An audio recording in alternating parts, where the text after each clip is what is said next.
Nalungkot at kay gulo ng tunay. Pinansin mo ako at iyong dinahal. Kahanga-hanga kang tunay. Ikaw lang ang nagbigay pag-asa sa buhay. Nalubog at kay gulo ng tunay.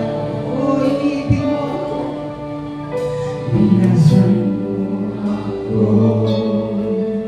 at iyong minahal. Kahanga-hanga kang tunay. Wala nang tulad mo at higit sa'yo. Pag-ibig mo'y wagas at ito'y totoo. Wala nang tulad mo at higit sa'yo.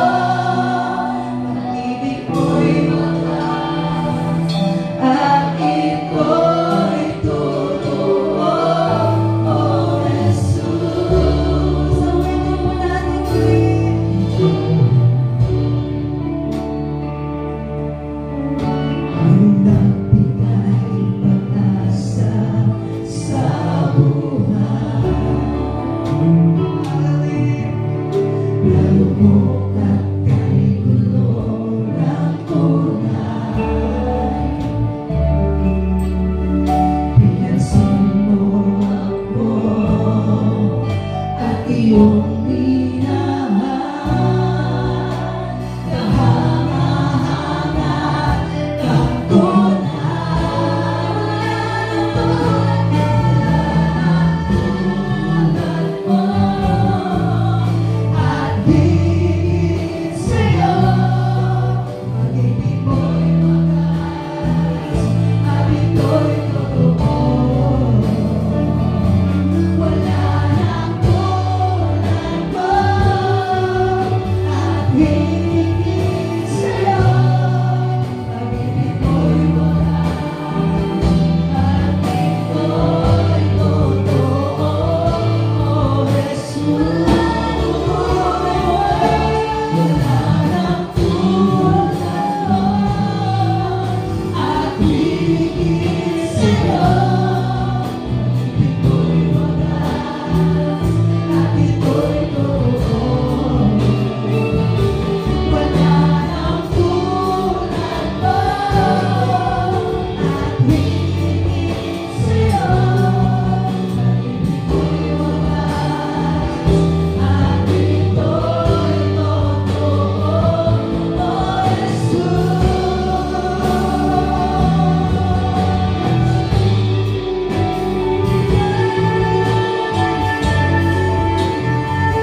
tungod sa imong pagkagamhanan o Diyos, tungod sa imong pagkamilagroso, o tungod sa imong pagka-Diyos.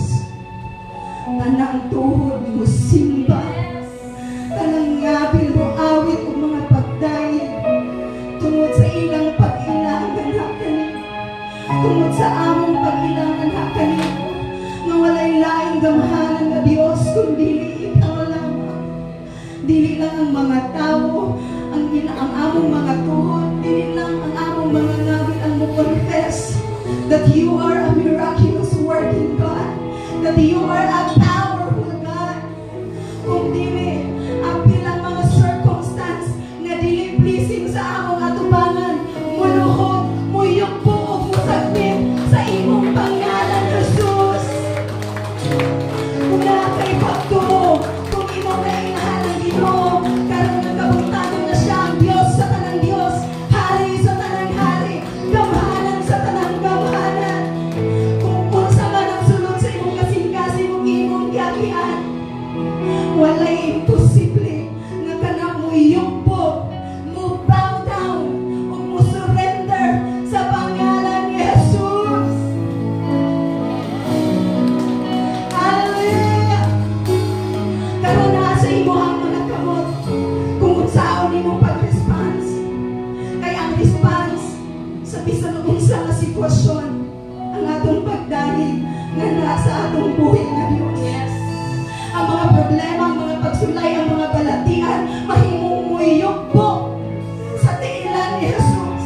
Kung makita niya na ikaw ug ako, karon nga kabutano na ay dakong pagtuo sa iya.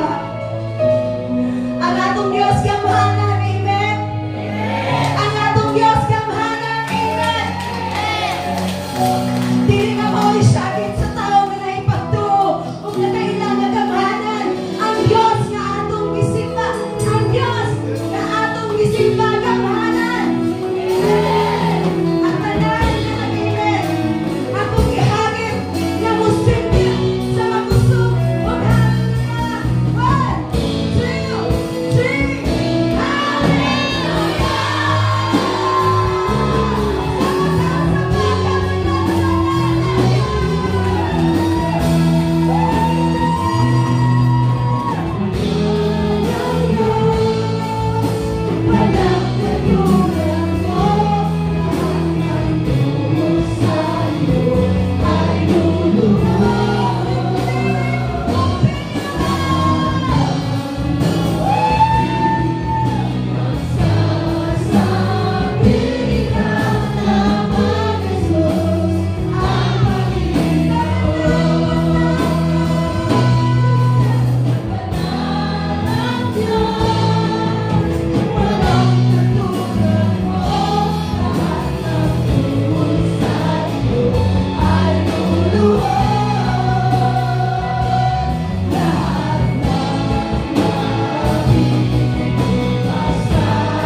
mahitungod ni sa gitawag nga mga pagdayong pagsimba.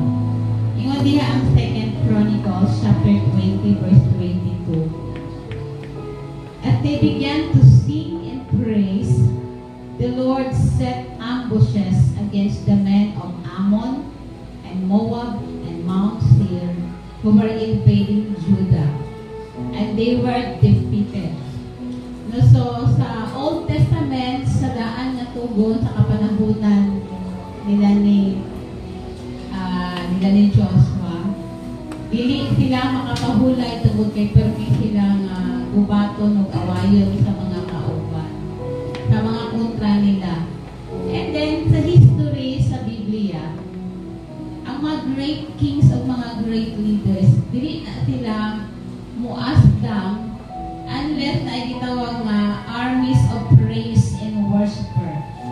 No, ang unang yun nga ipasulong, ipauna sa mga leaders, kapag yung mga worship team. No, naana dito nga, yung diha before pa man gani sila mo ato sa gubat, mag-una yun ang worship team. Mag-una ang mga dancers, mag-una ang mga singers. Kaya nga naman, nakita nila nga kung unahon nila og daig og simba ang Ginoo, na ay gitawag nga kadaugan, na ay victory. So, if you praise God, your enemies can stand by. No, kung daigo nimo ang Ginoo, mo man na tabo sa ilahan, no. Kadihan nagsugod na sila awit, daig sa Ginoo, ingon diha nga nagbutang ang Lord og mga kahibulungan nga mga posibleng mga angels ipambutang niya sa mga area nga di na ang mga kalaban. And then nag-set siya mga mo-ambush sa mga tao, sa mga Amon, mga kontra nila ni sa mga Moabite, sa Mount Seir, ug tanan nga gusto nga mo-invade sa Judah. Unsa na gibuhat nila? They began to sing, they began to praise, they began to give thanks to the Lord. So, ang pagdahig kuno is a spiritual language that can reach beyond the intellect to touch the heart of God. Mauna nga pag magdahig gani dili nato limitahan. So, kung nakita nato nga sa atong pagdahig, nasabtan nato nga sa atong pagdahig, pagkanta, pagdahig sa Ginoo, na ay kadaugan. Now, the Lord set the victory. Look at this verse, no? As they began to sing, kaniyang nagsugod silang awit, nagsugod silang daig, ang Lord nagbutang og mga ambushes, no? Mga spiritual armies na maoy mupildi, nipili sa mga taga-Moabite, nipili sa mga taga-Mount Seir, o tanan na gusto nga mo-invade sa Judah. Meaning to say, ang gibuhat pagid nila, hinday na gid sila sa Ginoo, and the Lord set spiritual armies na maoy nipili sa ilang ni Amon, sa mga taga-Moab, o sa mga taga-Nalagoy sa Mount Seir. Now, what is the lesson? Kada Domingo, musimba man gyud ka. Kada Domingo na magitay praise and worship. Now, let us correct this time. I-correct na to. Kada bang dili ka palimitahan, kay kabalo ka nga sa imong pagdayig, sa imong pag-awit, nagulat ang kadaugan.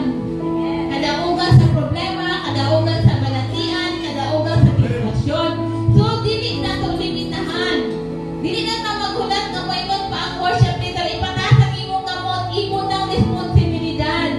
Now, ang pag-worship magod, it is our duty. Duhan na, duty na to na. Atong duty na ipakita sa Ginoo, this is how I worship you. This is how I praise you. Dili na kinahanglan na mamugad pa ang mga dancers para usayaw sila. Ngayon sila nga sundugan, ninyo sayaw mo. Not necessary nga naman. Kabalo ka, you know and you know, nga ang imong pagsayaw, pagdayig, awaits the victory nga gusto sa Ginoo. Now, sa gani ang pag-awit o ang pagdayig ko sa it is a spiritual language na can reach beyond. Usa ka espirituhanon nga lingwahe nga mauray makahikap, makatandog sa kasing-kasing sa Ginoo para iyang ibubo ang kadaugan kung usa man nga giyera sa kinabuhi ang imong giatubang.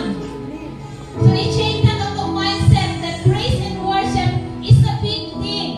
Dancing is a big thing. Waving our hand is a big thing. Ingon diha at they began to sing and praise, the Lord set ambushes. As you began to sing, as you began to praise, the Lord is nag-ready na siya para ibubo ang panalangin, ibubo ang favor, ibubo ang protection, ibubo ang success sa imong kinabuhi. So God deserves everything. No, ano bang sa dugay na nato simba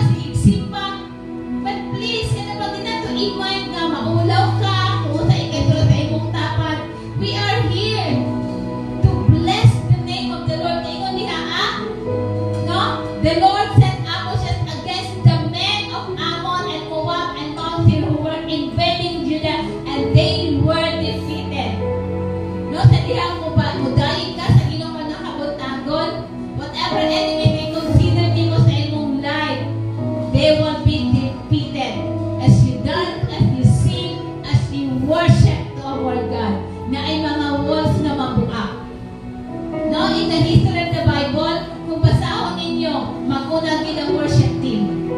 They will be the one to lead you to sing, to dance, to worship. And so, ang mga katauhan sa Diyos ko na kabuntagon, dapat na malukaw-usawan pagtat sa heart sa Ginoo. If you desire, if estudyante gusto ka nga successful ka, give you praise, give you worship, touch the heart of God. Kung trabahante ka, gusto ka nga mga promote, enjoy life, touch the heart of God. And what is that?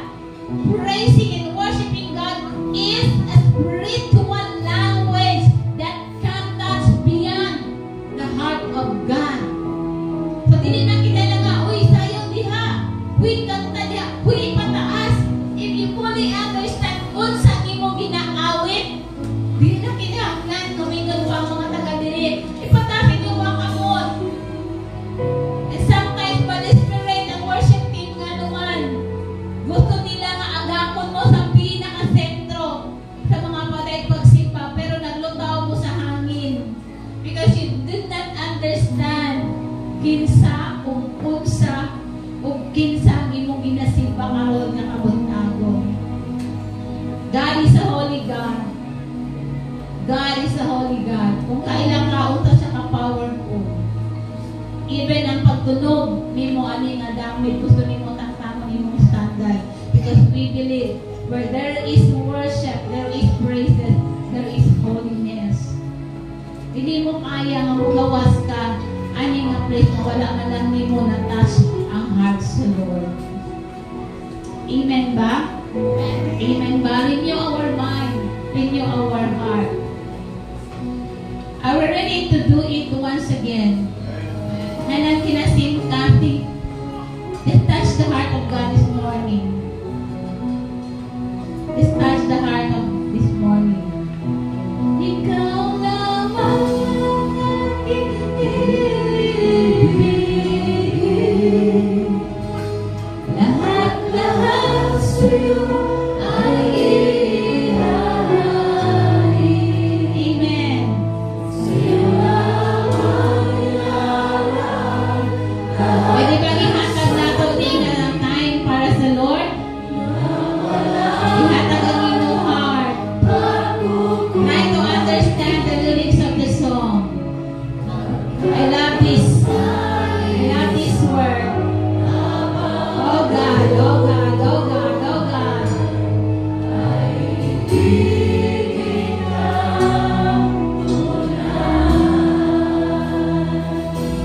Ikaw lamang ang aking ibigin. Lahat-lahat sa'yo. Try to understand the lyrics of the song. Oh Lord. Holy Spirit.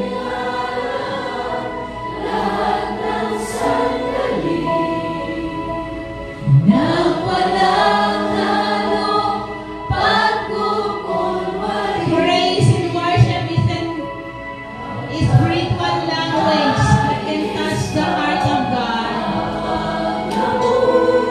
Kaya pagsugod na magawas ka, nga wala di mo natandog ang kasing-kasing sa Ginoo. Kung ang tanan nga ready nga mo tandog sa kasing-kasing sa Ginoo mo dahil sa iyaha.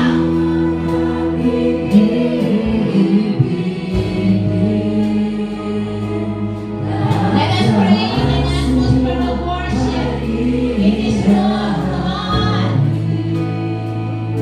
Sa'yo lamang ilalahan lahat ng sandali. Nang walang maganaan na lyrics sa mga song. Oh God! Ang nais ko habang namumuhay ay ibigin ka tonight.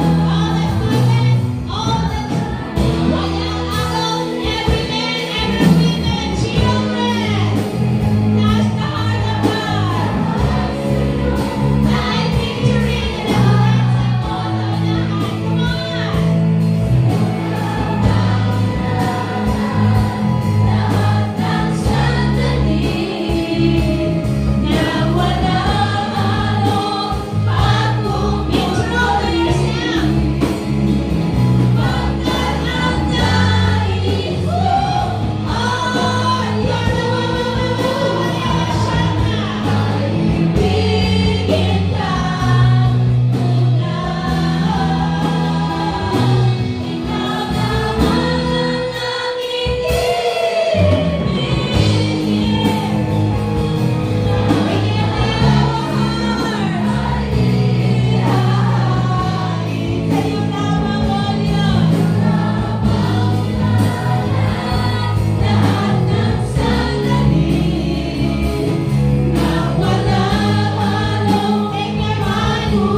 We magnify you.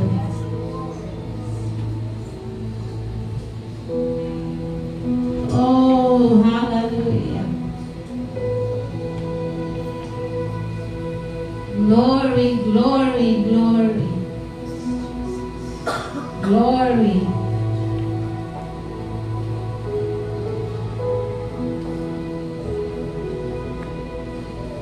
Oh, we bless you.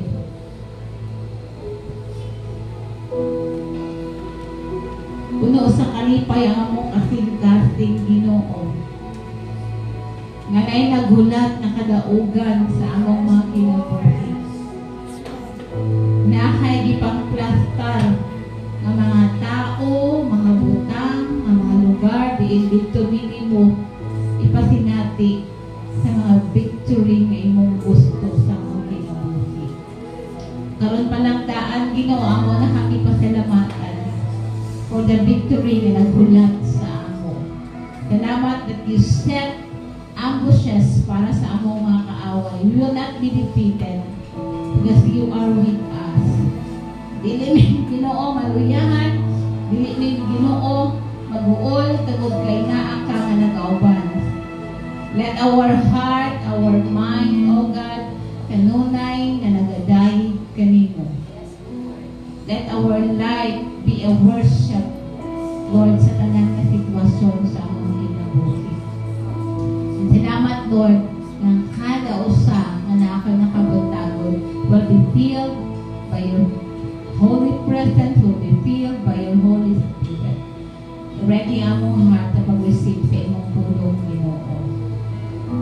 Together, we will worship you and we will honor you from nakabuntagon. In Jesus' name, in Jesus' name. Amen and amen. Good morning, Sunan. And again, let's roam around and mga usa lang na mga kansonan.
I-welcome mo ang atong mga bisita.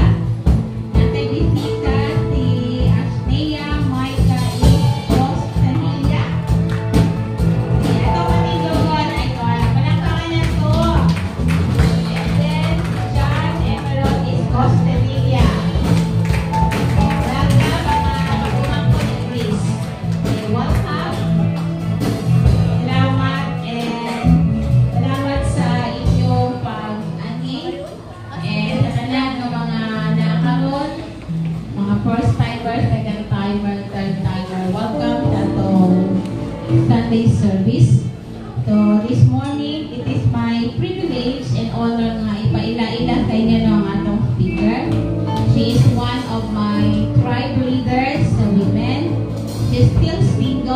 available. And by profession, she graduated as a psychiatrist, not as a CMU. And she is also the head of our Young Adult Network. So, salamat sa Ginoo sa iyang kinabuhi palakpakan na to, Miss Ana O. Bautista.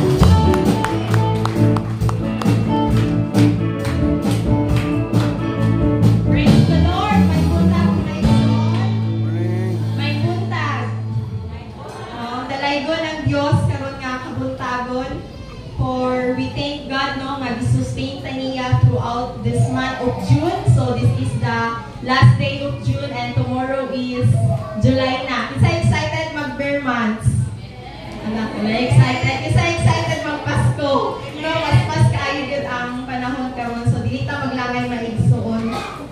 So for the whole month of June gitudloan ta no nga magkat-on o i-apply ang ato ang tema, which is a call to imitate Christ, no? From the first Sunday to until now is mao na ang ato ang tema. Wala na tayo lain nga tan-awon, wala na tayo lain nga mahimong modelo kundi si Jesus Christ lang, no? Siya lang din ang ato ang tagaan ug pansin pagtagad nga mahimo tang sama kaniya. Amen ba? Napapatay lain nga himong modelo? Wala na, no? Wala na gyud, si Jesus lang gyud mga igsuon. So sulit na ba ang atong pag-ilaw pagkat-on nga makaingon ta nga parehas sa tagbatasan dira kay Jesus? No? Pangutan-a daw tayo mo hantapad. No? Maanyag ba kayo ang ato ang panagway karon nga kabuntagon nga we are in this month kanang ato ang yung giila o ato ang ikatunan kung unsa gyud ang mga butang nga makapahimaya sa Ginoo. And